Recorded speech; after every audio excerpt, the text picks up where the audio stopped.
on Truths About Today in History, March 6th, the Battle of the Alamo. Having a good day? Well, stop it. It's time to learn about Mexican history. On this day in 1836, the Battle of the Alamo took place. What was the Alamo? Why were people fighting over it? Let's take a moment to remember. So in the centuries after Europeans had discovered the New World for themselves, Spain had established a continent-spanning empire whose job was to extract wealth and resources in exchange for germs and Jesus. This system worked well enough for the Spanish crown till 1808 when some guy named Napoleon invaded Spain and sent the empire into disarray. Spain's colonies saw an opportunity and began to leave one by one, including their most popular and pretty colony, Mexico. The new Mexican government then established an empire. No, wait, never mind. They established a federal republic supported by the United States and began to encourage Americans to settle and become Mexican citizens in the far-flung northern region of Tejas. Is this sounding familiar to you guys?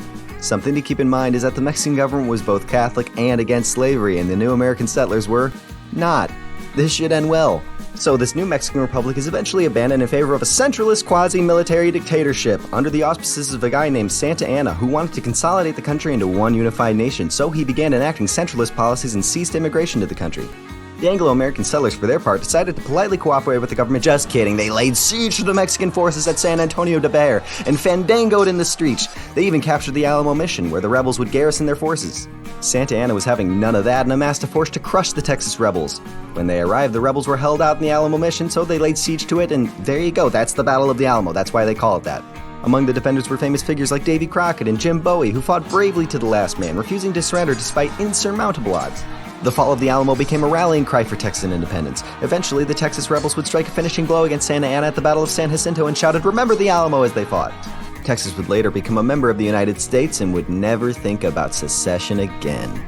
The end. Want more history content like this? Follow the Goodle Days on all social medias, share the video, and tag a friend who loves history. We'll see you in the next one. Brought to you by Script Talk, talking prescription labels for the visually impaired.